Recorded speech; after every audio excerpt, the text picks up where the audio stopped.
What is the correct way to use hyaluronic acid in your skincare routine? Does it actually serve a role, or is it just dehydrating your skin or irritating your skin? These are questions that seem to cause a wide range of opinions among dermatologists and scientists, experts in the skincare world. So my goal with this video is to give you the complete truth of hyaluronic acid in skincare, not just one side of an argument or another, but to look at the full picture so that you can decide whether hyaluronic acid is right for you, how to use it in your skincare routine, and which products you might want to choose. And so you may be asking, well, what does this lady know about hyaluronic acid? This past year, I actually earned my PhD in chemistry, and my research actually is strongly intertwined and connected with topics like hyaluronic acid because hyaluronic acid is a glycosaminoglycan, glycan meaning sugar, and I research in the area of glycoscience, glyco again referring to sugars.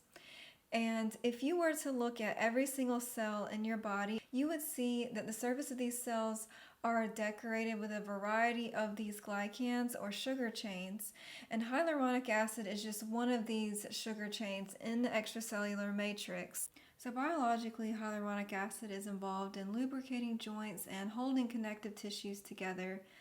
But what do we always hear about hyaluronic acid in skincare? That it can hold up to 1,000 times its weight in water, right? So sugars are very hydrophilic. They love water. So if hyaluronic acid is so water loving, why is it that there are some claims that hyaluronic acid actually dries out your skin? So to answer this question, we first need to think about what type of bond is taking place between water and hyaluronic acid, and the answer is hydrogen bonding. And when you hear the word bond, you typically think of a physical chemical bond, right? Actually, a hydrogen bond is not as strong of a bond as other bonds that you think of in chemistry, such as covalent bonds, for example. Hydrogen bonds taking place between water and hyaluronic acid are actually not physically touching. It's actually an electrostatic interaction, so it has to do with what we refer to as electronegativity. So you have buildup of a positive charge and buildup of a negative charge in these two different molecules, and it's an electrostatic force that is allowing for this hydrogen bond. So the word bond can be a little bit, I don't want to say misleading, but maybe you picture in your head a physical bond, but they're actually not physically touching. So an analogy I was thinking of for hydrogen bonds would be like, you know those cats who they like to be around you, but they don't want you to touch them, and they also won't be close enough to touch you? Like they're at least interested in your presence, but they don't want you to touch them. And if you do, then they run for the hills. That's kind of like hydrogen bonding in this analogy. And with hyaluronic acid, because it's such a long sugar chain, there are multiple sites for the water to bind to. And so in this example, the cats are the water to form hydrogen bonds with.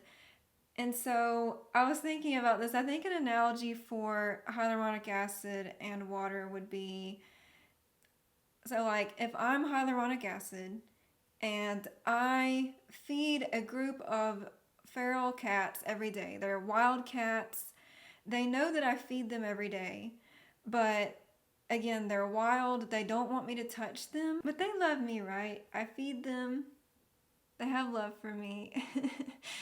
So, but we don't physically touch, but they're attracted. There's an attraction.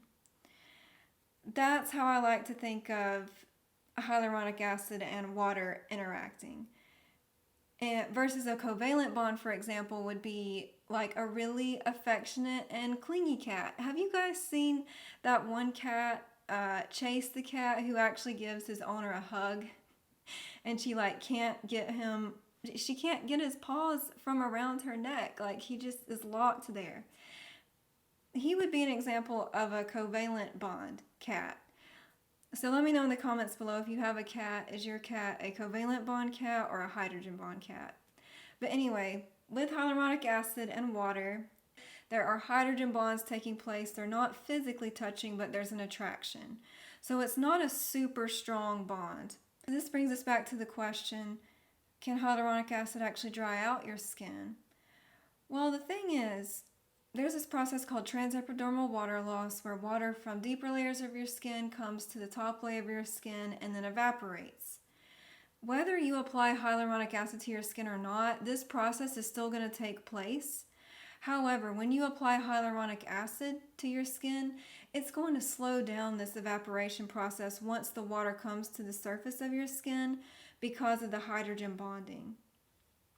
So now that we understand the type of interaction between water and hyaluronic acid, now we can talk about how to apply hyaluronic acid the correct way and answering the question, does your skin need to be damp before you apply hyaluronic acid? And how do you keep the water from evaporating that it forms the hydrogen bonds with? And so let's talk about the dermatologist Dr. Dre's methodology. She recommends applying hyaluronic acid to damp skin and then following it up with an occlusive moisturizer to trap the moisture in, so to prevent that transepidermal water loss. But here's the thing. Do you have to apply hyaluronic acid to damp skin in order for it to work? There are a lot of videos online of people saying that it has to be on damp skin. As Lab Muffin Beauty Science pointed out, Dr. Michelle Wong, I'll have her channel linked below as well, she pointed out that hyaluronic acid serums already contain about 98% water. You don't need to add water to your skin in order for it to work. However, can applying the hyaluronic acid serum to damp skin, can it actually enhance the absorption of hyaluronic acid into the deeper layers of your skin?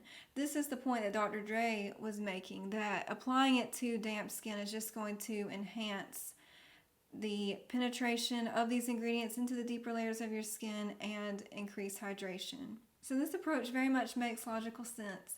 But I searched far and wide, you guys, for a peer-reviewed paper looking at hyaluronic acid applied to damp skin versus dry skin, and I couldn't find anything. If you have seen a paper on this, please link it below. I hope I'm wrong.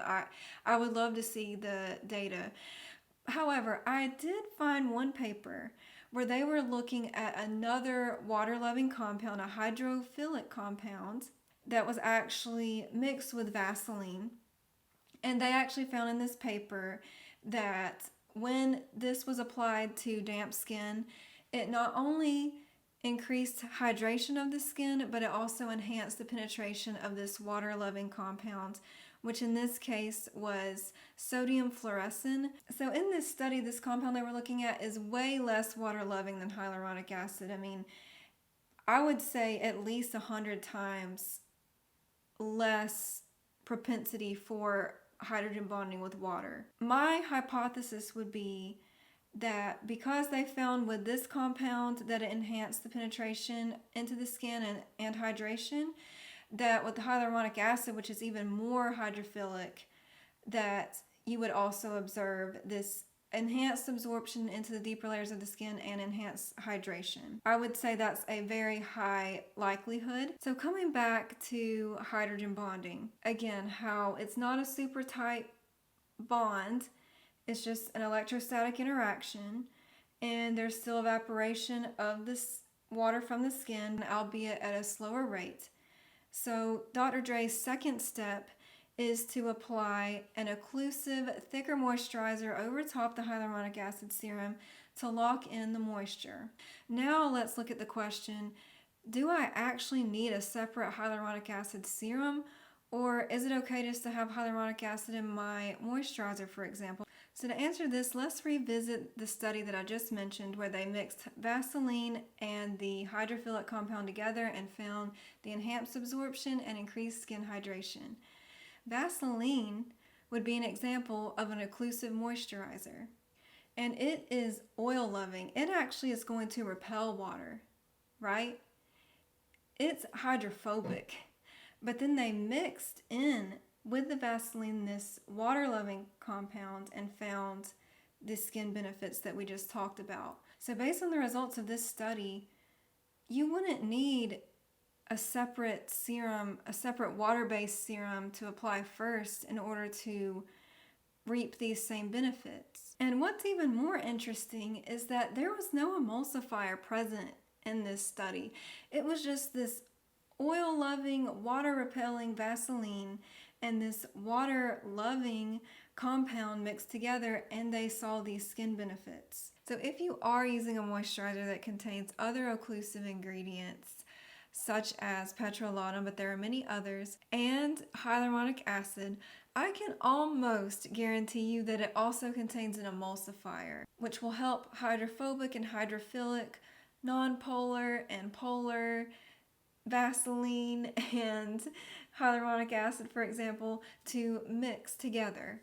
And so, based on the results of this study, if this product didn't even have an emulsifier and it had Vaseline and this hydrophilic compound and your moisturizers that contain the occlusive ingredients and hyaluronic acid plus an emulsifier, my hypothesis would be that it's very likely that that's going to even further enhance the absorption. So I have so many experiments that I would want to plan out to do. Unfortunately, there weren't any peer-reviewed data on these sorts of things except for the one that I explained that I could find.